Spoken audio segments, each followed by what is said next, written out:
What's up, guys? And today we are going to be learning about how to say manners to people.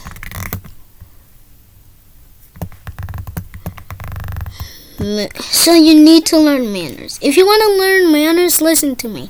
Manners are very, very important. Let me give you an example and a non-example, shall we? What I meant by a non-example is what you should do. And I think we already know what an example is, so just move on. Learning how to use manners. For an example, pretend you knew you did something wrong at math.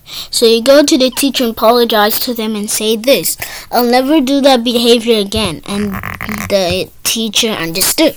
Another example is that you knew that you played in the cafe with your water bottle, and before recess you tell the teacher, "I know I did something bad in the cafe and I'll never do that behavior again." And then again the teacher understood. For a non-example, you don't care about anyone except yourself, and you play in the cafe and somebody caught you playing in the cafe. Again, you still didn't care about anyone, and you didn't even care about sitting out at recess.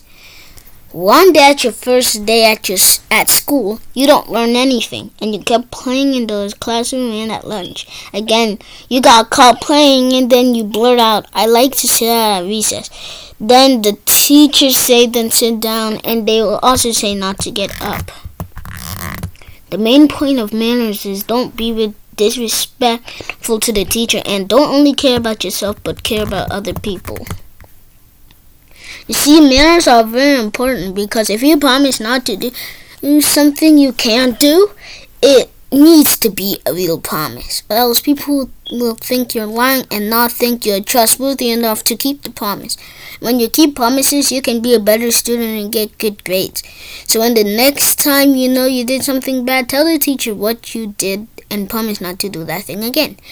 There's something else that also counts in manners, and that is called apologetic manners. Let's look at these examples and non-examples for these manners too. This manners too. For an example of apologetic manners, one day in the afternoon you're working so hard that you need a drink. So you get a drink, but when you finish fetching water, you accidentally spill your water on someone else's shoe. "Oh, I'm very sorry. I was just fetching some water. The cup was very cold to hold, you know what I mean?" And then the person understood. "That also happened to me. I wouldn't blame you," the person said. Another example is that you are working in your classroom and you accidentally knock down your water bottle and spill the water on the new carpet that the teacher just got. "Oh, I'm very sorry. My lid was closed, but somehow it got open. And while I was doing my work, and then I knocked off my bottle," and then the teacher understood. Another example is that a non-example is that you're walking down the hall and you see someone with a water bottle, and then you come over and knock down the water bottle yourself. "Oops, sorry, it was an accident." And then you burst out laughing at the kid. "Hey dude, no one likes you. You're a coward." Another non-example is that at recess you find a kid who's playing with their friends. So you go to them and say, "Hey kid, you're not allowed to play with those friends. There are only 6 players in the game, which is me, Jacob, Jax, Mary, Alex, and Lamar. You're not welcome in the game, sir. Now please, go away and don't play with someone. Play with yourself." You see, apologetic manners are also good manners to use when you have an accident. They can also be used as regular manners. And also, we have something else that's also useful like regular and apologetic manners. And that is called nice manners. If you don't know what I mean, let me show you only one example.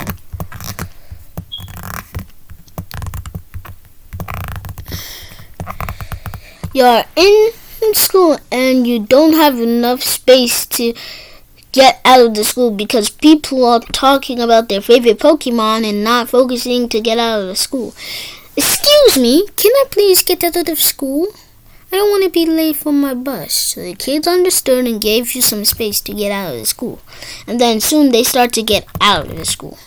You learned lots about manners. So the next time you need space, or you accidentally did something, or you know something you did wrong, use your manners so that everyone will like you telling the truth. I'll end the video right there, and I hope you had an amazing weekend. Hopefully you learned lots about manners. See you in the next video.